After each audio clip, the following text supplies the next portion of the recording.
Everyone, I am Adil sir once again. और हमने problem बता रहे थे आपको आज के लिए एक और प्रॉब्लम कि ये एनसीईआरटी का क्वेश्चन नंबर 8 है, जिसमें दो चार्ज है। एक चार्ज है Q A is equal to 3 microcoulomb और दूसरा चार्ज है Q B is equal to -3 microcoulomb. दोनों के बीच की दूरी है 20। उनके बीच का एक सेंटर पॉइंट, यानी यहाँ से 10 सेंटीमीटर और यहाँ से 10 सेंटीमीटर कोई पॉइंट है, वहां पर हमें नेट इलेक्ट्रिक फील्ड बताना है। उस पॉइंट का नाम ओ दे देते हैं। इस ओ पॉइंट पर नेट इलेक्ट्रिक फील्ड बताना है। इलेक्ट्रिक फील्ड का फार्मूला कल ही हम आपको बताए थे, अगर याद हो तो 1/4 पाई अपसाइलन नॉट क्या था आपका, Q/r²। ठीक है। अच्छा, एक बहुत ही आपको इंपॉर्टेंट बात मैं बता दे रहा हूं आज, आप उसे एकदम बिल्कुल ध्यान में रखिएगा। किसी भी पॉइंट पर आपको इलेक्ट्रिक फील्ड का डायरेक्शन पता करना पड़ेगा, क्योंकि वो वेक्टर क्वांटिटी है। और पता करने के लिए आपको क्या करना है, ये एक तरीका है, आपको बता रहा हूँ, बहुत इंपॉर्टेंट है। आप इसे हमेशा अपने दिमाग में रखें कि किसी भी पॉइंट पर इलेक्ट्रिक फील्ड का डायरेक्शन निकालने के लिए उस पॉइंट पर आपको एक टेस्ट चार्ज मानना पड़ेगा। याद है, हमने पिछले लेक्चर में आपको टेस्ट चार्ज के बारे में बताया था, जिसका नोटेशन था Q0, जिसके लिए चार्ज की वैल्यू बहुत ही कम थी। मैंने ये भी कहा था कि उसका अपना इलेक्ट्रिक फील्ड नहीं होगा। और एक सबसे इंपॉर्टेंट बात कि टेस्ट चार्ज का जो नेचर है वो कैसा होगा, ऑलवेज पॉजिटिव होगा। तो अगर आपको किसी पॉइंट पर इलेक्ट्रिक फील्ड का डायरेक्शन निकालना है तो वहां आपको एज्यूम करना होगा कि वहां पे टेस्ट चार्ज रखा है। एज्यूम करना है, रखा नहीं है, टेस्ट चार्ज रखा है। अब आपको ये सोचना होगा कि ये टेस्ट चार्ज किधर भागेगा। जिधर की ओर टेस्ट चार्ज जाएगा उधर की ओर इलेक्ट्रिक फील्ड का डायरेक्शन होगा। फॉर एग्जाम्पल, हमें Qa is equal to 3 microcoulomb की वजह से यहाँ पे इलेक्ट्रिक फील्ड का डायरेक्शन चाहिए। आप मैग्नीट्यूड जो है वो तो यहां से बता दोगे, फार्मूला आपको पता ही है। आपको डायरेक्शन चाहिए, तो आप सोचिए कि इस चार्ज, यानी ये कितना है, ये क्या है, 3 माइक्रोकूलम, ये पॉजिटिव चार्ज है ए पे। यहाँ पे आपको इलेक्ट्रिक फील्ड निकालना है, तो यहाँ पे आपने क्या सोच लिया, टेस्ट चार्ज, वो भी पॉजिटिव है। तो ये पॉजिटिव पॉजिटिव एक दूसरे को क्या करेंगे, रिपेल करेंगे। सेम लाइन पर इधर रिपेल करेंगे, यानी इस पॉइंट पर ए की वजह से जो इलेक्ट्रिक फील्ड का डायरेक्शन है वो राइट साइड है। क्या मेरी बात समझ में आई आपको?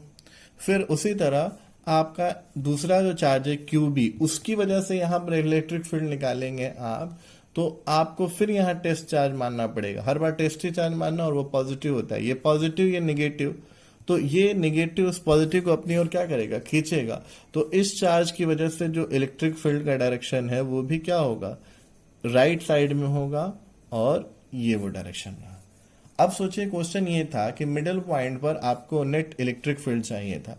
तो दो चार्जेस की वजह से इलेक्ट्रिक फील्ड बन रहा है, एक इसकी वजह से, एक इसकी वजह से, और दोनों को जोड़ना है। आपको ये भी मालूम होगा कि इलेक्ट्रिक फील्ड वेक्टर क्वांटिटी है, जोड़ने के लिए हम डायरेक्शन वगैरह का अच्छे से ख्याल रखेंगे, और जोड़ते समय हम वेक्टर अलजेब्रा फॉलो करेंगे। ठीक है। तो अगर हम मैग्नीट्यूड की बात करें पहले, क्योंकि डायरेक्शन तो हो ही गया है, तो ये मैग्नीट्यूड है। अगर हम लिखना चाहें EA इज इक्वल टू, थोड़ा डायरेक्ट लिखते हैं इसको, हम क्या लिख सकते हैं, 9 इंटू 10 के पावर 9, हमने आपको पहले बताया था। Q की वैल्यू कितनी है, 3 माइक्रोकूलम।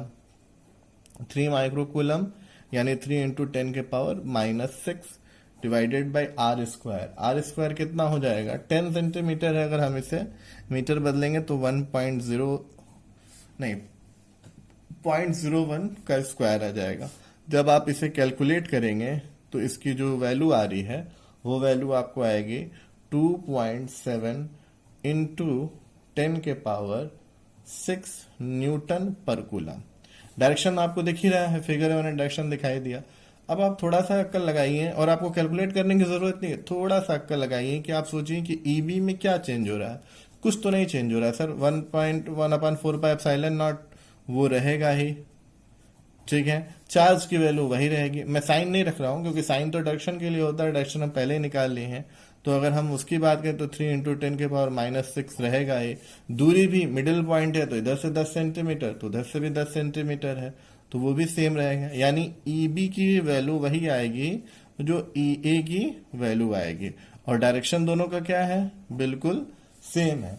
तो अगर दोनों का डायरेक्शन सेम हो और उन दोनों को जोड़ना हो वेक्टर क्वांटिटी को, तो उन दोनों को सिंपली आप क्या कर सकते हैं, अलजेब्रा से जोड़ सकते हैं।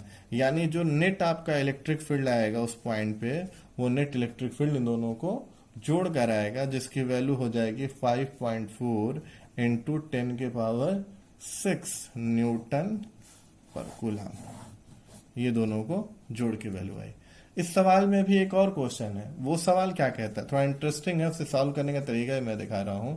वो कह रहा है कि अगर हम ये एक, इस सवाल में दो हिस्से थे, एक हिस्सा हमने कर लिया, दूसरा हिस्सा ये कह रहा है कि अगर हम कोई चार्ज छोटा सा, इफ कोई हम नेगेटिव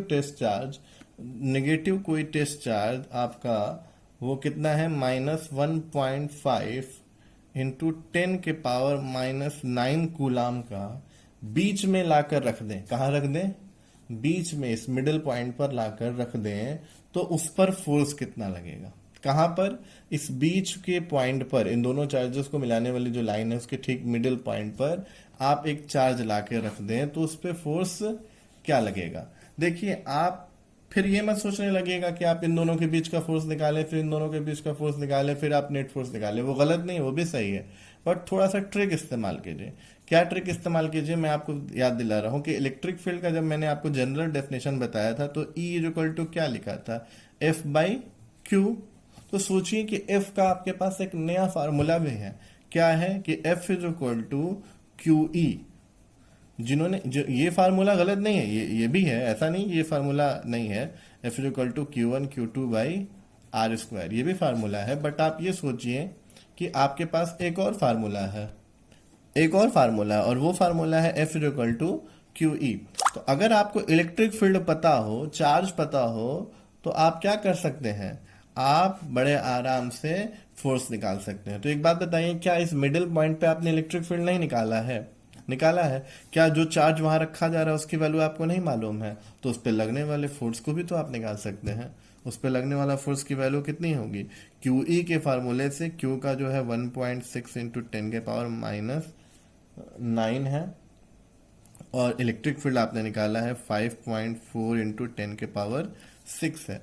अब इन दोनों को अगर आप मल्टीप्लाई करा देंगे तो आपको नेट जो है फोर्स की वैल्यू मिल जाएगी, जो आएगी लगभग 8.1 इंटू 10⁻⁻3